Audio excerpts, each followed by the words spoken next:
मैं विनय प्रताप सिंह। आपको पता ही है कि उत्तर प्रदेश 2022 विधानसभा का चुनाव चल रहा है और इसी में कड़ी में हम सभी प्रत्याशियों से, सभी पार्टियों के प्रत्याशियों से बातचीत कर रहे हैं और पार्टियों के नेताओं से भी बातचीत कर रहे हैं।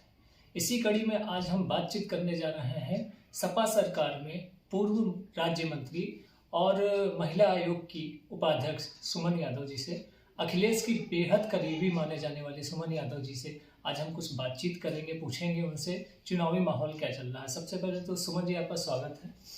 मैं पहला प्रश्न आपसे यह है कि 3 ऐसी कोई कारण बताएं जिसकी वजह से आपकी पार्टी को जनता वोट करे।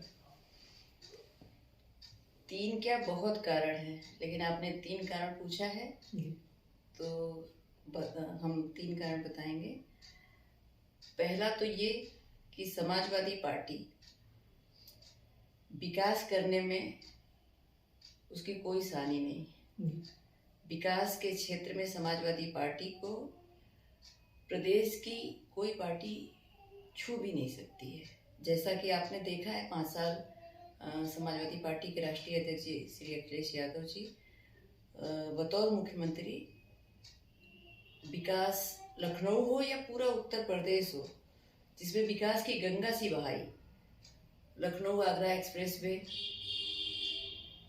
जो देश का सबसे मजबूत और सबसे अच्छा एक्सप्रेसवे है।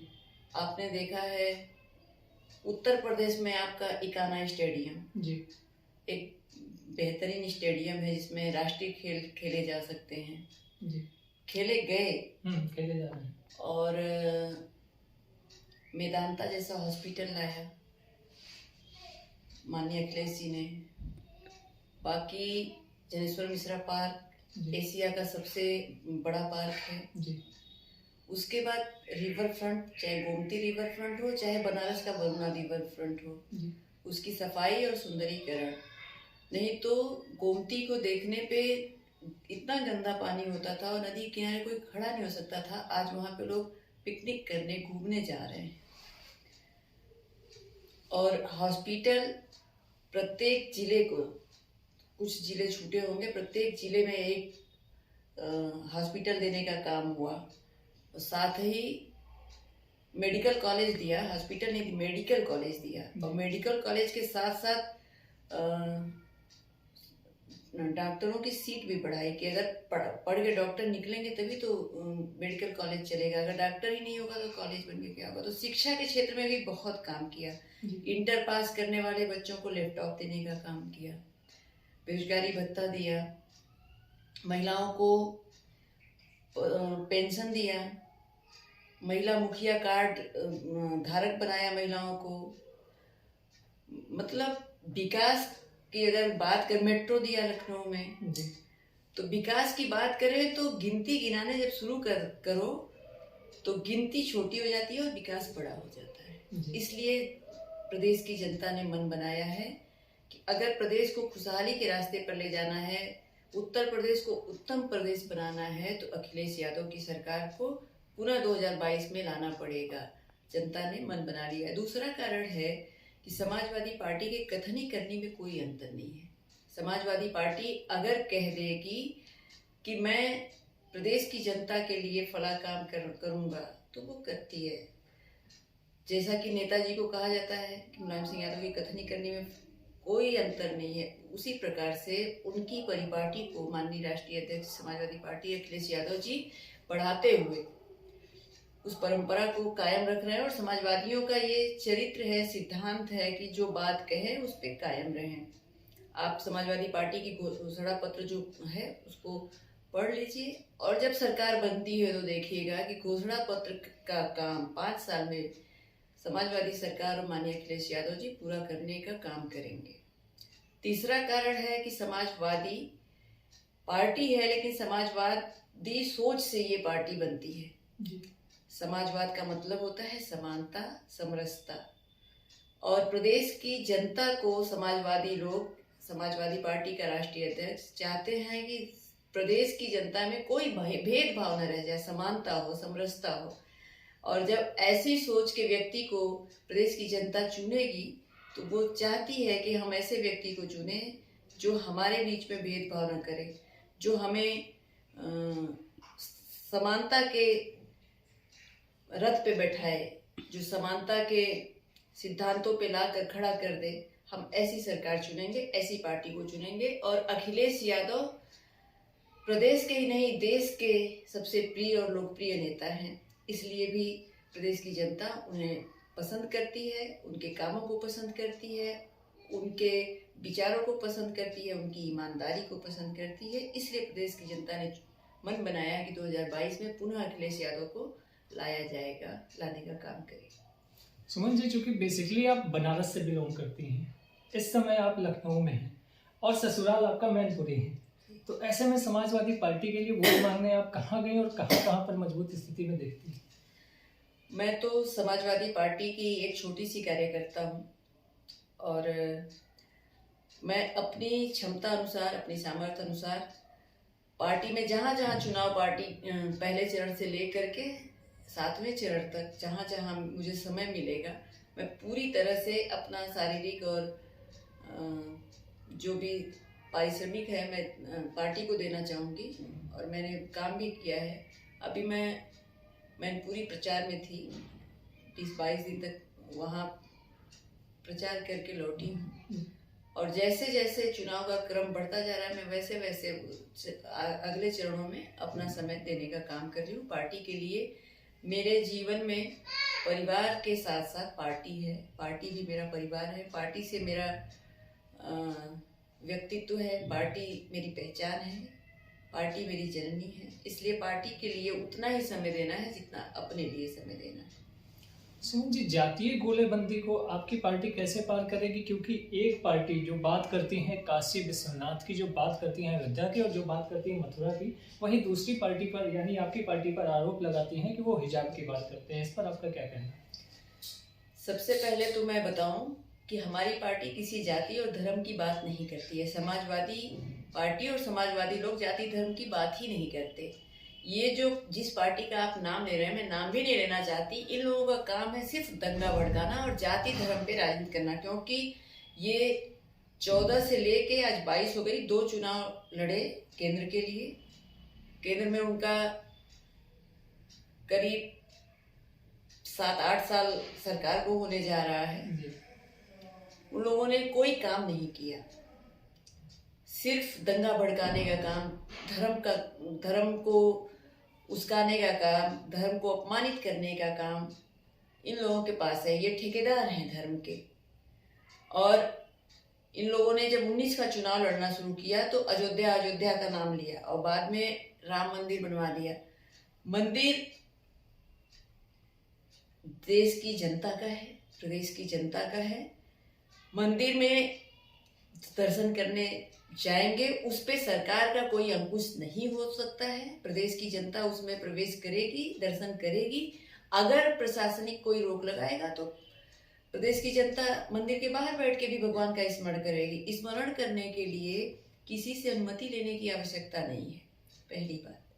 दूसरी बात कि हिंदू हैं, मुस्लिम हैं, ये इस जाति के उस जाति के हैं, जाति धर्म की राजनीति इनका काम है। हमारा काम है जनता की, देश की, प्रदेश की बात करना। जनता का हित किस में है? हम धर्म की बात करेंगे उसमें जनता का हित नहीं है, हम जाति की बात करेंगे उसमें जनता का हित नहीं है। प्रदेश की सभी जातियां एक मंच पे, एक धरती पे रहती हैं, एक सूर्य की किरणों का प्रकाश लेती हैं, एक वायु लेती हैं और उसमें भगवान या प्रकृति ने उनके साथ कोई भेदभाव नहीं किया। इसलिए हम समाजवादी प्रकृति के साथ बहने वाले लोग हैं, चलने वाले लोग हैं। हम लोग प्रकृति जिस चीज को स्वीकार कर रही हो, जिसको सब कुछ निछावर कर रही हो, उसके साथ इंसान कौन भेदभाव करने वाला होता है? और ये प्रदेश की जनता ये बांटने वाले लोगों को, जो जाति में धर्म में बांट करके लोगों को लड़ाने का काम कर रहे हैं, प्रदेश की जनता 2022 में इनको सबक सिखाने का काम कर रही है। प्रदेश की जनता बताना चाहती है कि हम किसी जाति के नहीं बल्कि हमारी जाति मानवता की है और हम एक इंसानियत के रूप में एक अच्छे व्यक्तित्व को, एक अच्छे व्यक्ति को प्रदेश की बागडोर थमाने का काम करेंगे।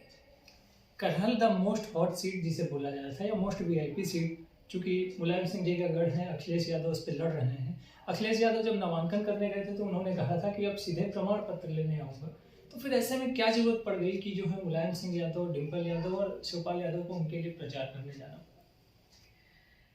आपने बहुत अच्छा सवाल किया।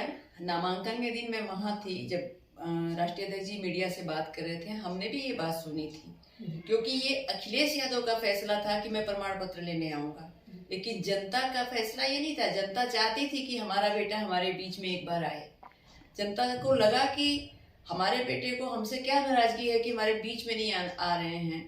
और नेताजी, शिवपाल जी, डिम्पल जी, अखिलेश जी वो वोट मांगने नहीं गए थे, वो अपनी जनता से, अपने भाई बहन से, अपने माँ से, अपने परिवार से मिलने गए थे, क्यों उनके बुलाने पे गए थे। वो लोग बार बार कहते थे कि एक बार आ जाएं हमारे बीच में, वोट मांगे। वोट तो हम लोग भी मांगते थे, तो लोग कहते थे कि लल्ला के लिए वोट मांगने की जरूरत नहीं है, हम लोग तो इतना वोट देंगे कि बूथ की मशीनें बंद हो जाएंगी। और लेकिन एक बार लल्ला आ जाए हमारे बीच में, वो आशीर्वाद देने के लिए लोग बुला रहे थे, अपने बीच में प्यार देने के लिए बुला रहे थे। इसलिए नेताजी, शिवपाल जी, अखिलेश जी को जाना पड़ा था। अपनी जनता के सामने, उनके प्यार के सामने वो झुक गए और उन्हें जाना ही पड़ा, नहीं तो वो और जगह प्रचार में जाते, वहाँ उनको जाने की जरूरत नहीं थी। लेकिन जनता के बुलाने पर, करहल की जनता के बुलाने पर वहाँ गए। बेरोजगारी और महंगाई जो कि सबसे बड़ा मुद्दा है, उस पर आपका क्या कहना है? देखिए, महंगाई तो इतनी चरम सीमा पे बढ़ती जा रही है और ये निरंकुश सरकार रोकने का काम ही नहीं कर रही है। उनको फर्क ही नहीं पड़ता है। उनके तो कोई कोई मंत्री बोल देते हैं कहाँ महंगाई है बताइए, उनके कार्यकर्ता बोल देते हैं कि कहाँ महंगाई है, जमाना बढ़ रहा है तो चीजें जमाने के हिसाब से महंगी होंगी। अरे जमाना बढ़ रहा है तो महंगाई बढ़ेगी, जमाना बढ़ेगा तो नौकरी नहीं मिलेगी। अगर नौकरी मिलेगी, हमारी आमदनी बढ़ेगी, तो तब तो हमें लगे कि जमाना बढ़ रहा है। आमदनी बढ़े तो चीजें आसानी से उपलब्ध हो जाएंगी। लेकिन अगर नौकरी नहीं होगी तो इंसान के लिए चीजें कितनी महंगी होंगी। गैस सिलेंडर जो 400 रुपये में भराई जाती थी, आज कितने की, 900 कितने रुपए की, 935 के समथिंग। सब्जियों के दाम देखिए। और बीजेपी सरकार तो जैसे बनती है, चाहे केंद्र में बने चाहे प्रदेश में बने, जैसे बनती है, जैसे प्याज और टमाटर, लगता है कि वो निगाह बना के प्याज टमाटर पे, गरीब, प्याज टमाटर किसका भोजन है? गरीबों का भोजन है। अगर उन्हें 2 प्रकार की सब्जी नहीं मिल पाती है, दोनों मीटिंग की दाल नहीं मिल पाती है, तो गरीब प्याज काटता है, टमाटर काटता है, चटनी बना लेता है, या प्याज को नमक डाल के भी रोटी से खा लेता है। खेत में किसान काम करने जाता है, रोटियां बनाया, प्याज नमक काट के ले गया, नमक के साथ लगाया, प्याज खा लिया। क्योंकि सब्जी बनाएगा जितनी देर में, उतनी देर में वो अपने खेत का थोड़ा काम कर लेगा। इन लोगों ने सब्जियों पे महंगाई की, पेट्रोल पंप पे डीजल और पेट्रोल का दाम देखिए। पेट्रोल पंप पे इतनी बड़ी बड़ी फोटो लगाए हैं, लेकिन कहीं ये नहीं फोटो के साथ लिखा कि महंगाई कितनी चरम सीमा पे है। 4 पहिया वाले लोग बाइक से चलने लगे, बाइक वाले लोग साइकिल से चलने लगे, कहने लगे कि भैया सेहत भी अच्छी होगी और हमारा खर्च भी हमारे बजट के हिसाब से रहेगा। तो महंगाई मत पूछिए। उसके बाद नौजवान नौकरी के लिए दर दर भटक रहा है, नौकरी है नहीं इनके पास, और आए दिन नौजवान आत्महत्या करने लगा, किसान आत्महत्या करने लगे। नौजवानों को जब नौकरी नौजवान मांगे, पहले तो बड़े बड़े वादा किए कि 2 करोड़ नौकरी देंगे और यहाँ करेंगे वहाँ करेंगे। जब सरकारी चीजें आप प्राइवेट हाथों में बेच देंगे तो आप नौकरी दे कहाँ रहे हैं? फिर तो इंजीनियरिंग किया हुआ लड़का जाएगा कहीं कुछ करेगा, कहीं कुछ करेगा। आप कहते हैं कि पकौड़ा बेचो, रोजगार है। अब आप बताइए, पीएचडी धारक पकौड़ा बेचेगा, क्या उसको वो रोजगार है? आप नौकरी दे रहे हैं, पकौड़ा तो हम अपनी स्वेच्छा से बेचेंगे ना। अगर हमारे परिवार की जीविका नहीं चलेगी तो उसकी जीविका के लिए हम पकौड़ा बेचेंगे कि हम मूंगफली बेचेंगे कि हम सब्जी बेचेंगे, ये हम तय करेंगे, सरकार तय नहीं करेगी। सरकार तो अगर निकालती है कि इस विभाग में इतनी वैकेंसी है और उसका निकालती है, उस वैकेंसी को निकालती है, तो नौजवान जाएगा फार्म सेंटर पे, फॉर्म लेगा और अपनी नौकरी के लिए अपनी योग्यता के अनुसार नौकरी चूज करेगा, फॉर्म भरेगा। ये सरकार की जिम्मेदारी है। आप नौकरी नहीं निकालते हैं और नौजवानों को कहते हैं कि पकौड़ा बेचो। आप कौशल विकास देके कहते हैं कि अपने हाथ में हुनर लाओ। हम कौशल विकास के विरोध में नहीं है, लेकिन कौशल विकास से पूरे देश का नौजवान रोजगार नहीं पा सकता है। वो वहाँ क्या सीखेगा? क्या आप चाहते हैं कि देश का सारा नौजवान प्लम्बर हो जाए? देश का सारा नौजवान सिलाई कढ़ाई के बल जाने? देश का सारा नौजवान खुरपी हथौड़ा चलाना जाने?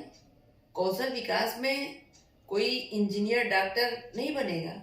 वो सुई लगाना तो जान जाएगा, लेकिन डॉक्टर नहीं होगा। उसको डिग्री नहीं मिल रही है और उसको नौकरी नहीं मिल रही है। कौशल विकास भी करके वो फिर अपना काम जान गया तो घर में ही अपने हिसाब से फिर वो काम सोच रहा है अपने मन से जी। तो रोजगार सरकार को बढ़ाना चाहिए। ये बेशर्मी सरकार है, जहां मैं जब नौकरी, रोजगार और नौजवानों को, बेरोजगारों का चेहरा सामने देखती हूँ तो इस सवाल पे अंदर से बहुत उबाल होता है कि इतना झूठ। आप नौकरी दे नहीं रहे हो, चुनाव जब आता है तो कहते हो कि इस बार मुझे चुनो। आप अभी गृह मंत्री का भाषण सुन रहे होंगे, आज ही कल में मैं अभी सुन रही थी यूट्यूब पे कि बोल रहे हैं कि आप 12 पास कर लोगे तो इंटर पास पे लैपटॉप देंगे। क्या मतलब कितना झूठ बोलते हो, कुछ भी बोल दोगे। बेवकूफ है जनता सुनने वाली। आप बेवकूफ बना रहे हो प्रदेश की जनता को, देश की जनता को। कह रहे हो कि 12 पास कर लो, इंटर पास लैपटॉप देंगे। पब्लिक आपको कैसे मंच से जाने दी, वो शुक्रिया करिए प्रदेश की जनता का। आपको खुद ही जब पढ़ाई का मामला नहीं पता है तो आप किसी को शिक्षा और रोजगार देंगे कहाँ से? जिस आदमी को पता ही नहीं है कि रोजगार की कितनी जरूरत है नौजवानों को, शिक्षा का क्या महत्व है नौजवानों के बीच में, आपको पता नहीं है। इंटर और 12 में फर्क ही नहीं आपको समझ में आता है। आप कहते हैं कि मुझे इस बार, एक बार मुझे सरकार में ला दो, मैं आपको बहुत कुछ दे दूंगा, आपको नौकरी दे दूंगा। अरे इस बार आप सरकार में हो, केंद्र में आचार संहिता उत्तर प्रदेश में है, पंजाब में है, बाकी और राज्यों में तो नहीं है। आप वहां फटाफट नौकरी दो, उत्तर प्रदेश की जनता को लगे कि आपने नौकरी दी यहाँ के प्रदेश के लोगों को इतनी, तब तो कुछ समझे आदमी। केवल भाषण करते हैं और अपने घरों में बैठ जाते हैं। वोट मांग रहे हैं प्रदेश में, प्रदेश का चुनाव है, केंद्र के नेता आके वोट मांग रहे हैं जी। आप बताइए कि वो समाजवादी पार्टी के काम को देखकर, समाजवादी पार्टी के नेता के अंदर जो सत्यता है, जो जनता के प्रति निष्ठा है समाजवादी पार्टी के नेता के अंदर, उस निष्ठा को देखकर ये लोग निष्ठावान बनना चाह रहे हैं जी। लेकिन वो उनके ब्लड में नहीं है, वो उनके नेचर में, चरित्र में नहीं है। भाजपा का ये कभी चेहरा ही नहीं रहा है कि वो प्रदेश को विकास के रास्ते पे ले जाए। प्रदेश को इतना पीछे ले गई, इतना पीछे ले गई, और जनता का मन देख ली है प्रदेश भाजपा की सरकार ने कि जनता पूरी तरह से समाजवादी सरकार लाना चाहती है। इसलिए ये लोग आके अपनी बातों को फिर से कहने का काम कर रहे हैं, लेकिन गलत गलत बातें, और सरस्वती इनको सही बोलने नहीं दे रही है। इसलिए जनता का अब दुर्भाग्य नहीं होगा। जनता ने निर्णय कर लिया है, जनता ने अपना फैसला कर लिया है कि अगर समाजवादी सरकार आएगी तो उत्तर प्रदेश में कम से कम रोजगार के अवसर बढ़ेंगे और उत्तर प्रदेश के नौजवान ज्यादा से ज्यादा संख्या में बेरोजगारी से मुक्ति पाएगा और रोजगार कर अपनी जीविका और अपने परिवार की आजीविका चला सकेगा। यदि आप सरकार में आती हैं तो कोई ऐसा वंचित कार्य रह गया हो जो अपने क्षेत्र की जनता के लिए आप करना चाहें? सबसे ज्यादा जरूरी होता है कि आदमी शिक्षित हो, विद्यालयों की स्थापना हो, स्वास्थ्य पे अच्छा काम हो, स्वास्थ्य, शिक्षा और सुरक्षा, ये चीजें सरकार में आने पे प्राथमिकता पे होंगी। और साथ ही साथ महिलाओं के लिए कुछ बेहतर करने का काम करेंगे। सरकार से जो हो सकेगा वो बनारस की जनता के लिए अपील करेंगे और बनारस की जनता के बीच में बनारस के विकास के लिए मैं कदम से कदम मिला करके बनारस की जनता के साथ सरकार से अपील कर वहाँ पे सब चीज़ें स्थापित कराने का काम करूँगी। अंतिम सवाल पूछेंगे। 3 फेज का चुनाव हो चुका है, चौथे का पास में है। 3 फेज में कितनी सीटें हैं समाजवादी पार्टी को और टोटल कितनी सीटें हैं? देखिए, पश्चिम से बहुत अच्छी सीटें निकलती आ रही हैं। लगभग 100 सीटों के आसपास हम लोग अभी तक पार करके आ रहे हैं। और इतनी अच्छी जनता की सोच बनी है या जनता का मन बना है, इतनी अच्छी सीटें दे रही है। इससे जैसे जैसे चुनाव का चरण बढ़ता जा रहा है वैसे वैसे जनता का रुझान और जनता का उत्साह बढ़ता जा रहा है। और हम लोग जनता के इस उत्साह का स्वागत करते हैं। पूरे प्रदेश में लगभग 300 से ऊपर जाएंगे और इस बार समाजवादी पार्टी पूर्ण बहुमत में सरकार बनाएगी। सीटें 300 से पार होंगी। खास बातचीत के लिए बहुत बहुत धन्यवाद। धन्यवाद। तो ये थी सुमन जी। आपने देखा कि किस तरीके से इन्होंने अपनी बातों को खूबसूरती से रखा, अपने सरकार द्वारा किए जाने वाले कार्यों को इन्होंने बताया, जनता के लिए स्पष्टीकरण भी दिया। आगे भी आपको किसी नई शख्सियत से रूबरू कराएंगे, तब तक के लिए बने रहिए। नमस्कार।